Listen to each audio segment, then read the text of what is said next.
Bienvenue à Cormicy. Nous sommes ici et pas ailleurs pour rencontrer les membres d'une association, la Baïonnette. En 1914, les soldats l'avaient baptisée la Rosalie.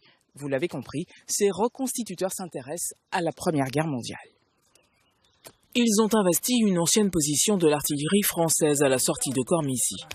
Là, dans ces veines de sable, sans cesse en mouvement, ils ont choisi de marcher sur les pas de leurs prédécesseurs. Une tranchée fait à peu près 2 mètres de profondeur, plus ce qu'on va remettre sur le parapet, comme là, les sacs de sable, tout ça, qui va augmenter la hauteur de protection.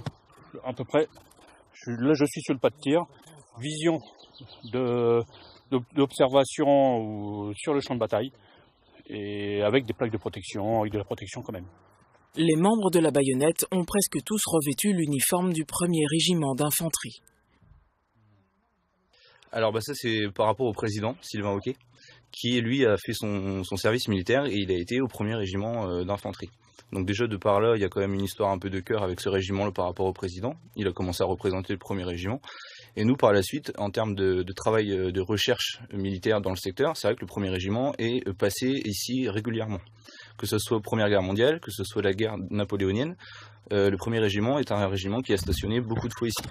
Un mois après l'offensive Nivelle, le front est plus ou moins stabilisé, mais personne ne voit venir la fin de la guerre. Oui. Il va y avoir une attaque ennemie sur nos lignes. D'accord. Tenez-vous prêts. Je viens d'être informé qu'il va y avoir une attaque allemande. Le messager vient de venir. Vous avez vu quelque chose? Non. Faites attention, je vais prévenir le reste des troupes. Ici on est proche du chemin des Dames, donc on a dans le coin le reflux de tous les blessés du front du chemin des Dames qui passent dans le secteur par ici. Faut savoir que les troupes ont vécu une défaite considérable, ils ont un moral qui est très très bas. D'ailleurs il y a des mutineries qui commencent à éclater à partir de quelques mois après l'offensive, donc c'est un carnage considérable. Les soldats sont vraiment démotivés. Dans les rangs de l'armée française, au milieu de ces uniformes bleu horizon, un soldat de l'infanterie coloniale. On les différenciait des troupes normales, comme les soldats derrière moi, du bleu horizon par la couleur vert moutarde, qui était pas très chère à produire. Mais pour le coup, ils avaient beaucoup plus de chances de ne pas se faire canarder. Vu la couleur de leur uniforme, c'était presque du...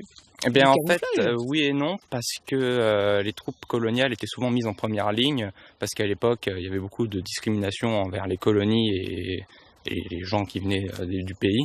Et donc, du coup, on les mettait souvent en première ligne.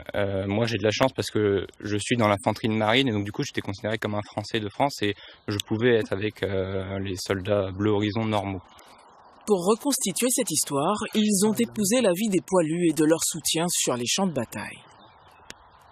En général, un aumônier n'était pas bête, donc il savait écrire, il écrivait pour les soldats, pour ceux qui ne savaient pas écrire. Il leur lisait leur courrier, ceux qui ne savaient pas donc écrire non plus. Voilà. On leur donnait l'absolution. En général, quand un soldat mourait ou était sur le point de mourir, il appelait le curé, l'aumônier pour se confesser, et puis voilà, parce qu'ils étaient beaucoup croyants.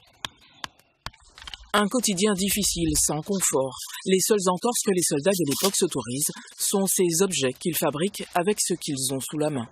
Ils faisaient l'instrument de musique soit dans un bidon de 2 litres, soit dans un couvert de bouteillon pour faire des violons, soit dans carrément une boîte M2, faire carrément pareil, un violoncelle. Ils amélioraient leur ordinaire au mieux quoi, pour changer l'esprit des troupes et entre guillemets rigoler quoi. La vision qu'on a au lycée de l'histoire, est-ce que c'est la même qu'on perçoit quand on est dans un groupe qui fait des reconstitutions? Non, elle est totalement différente. Le gros avantage qu'on a, c'est que c'est beaucoup plus tactile. Déjà, on peut voir, on peut prendre les objets, regarder, c'est beaucoup plus poussé et on arrive mieux à se rendre compte de ce qu'a été la vie dans l'étranger.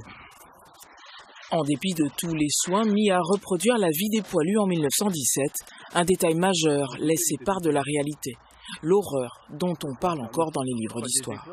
Avec ce qu'ils ont vécu, je pense pas qu'on arriverait, même dans nos têtes à nous, à se dire on arrive à dormir dehors, à vivre ce qu'ils ont vécu. Mais les obus sont pas là, quoi. Et je pense que tout ce qu'ils ont vécu, on pourra pas le reproduire à 100%. Mais déjà, leur faire honneur, je trouve que ça fait déjà beaucoup. Centenaire oblige, la baïonnette effectuera une dizaine de sorties d'ici la fin de l'année. Prochain gros rendez-vous le 21 mai prochain à Berry-au-Bac. À très bientôt ailleurs, en Champagne-Ardenne.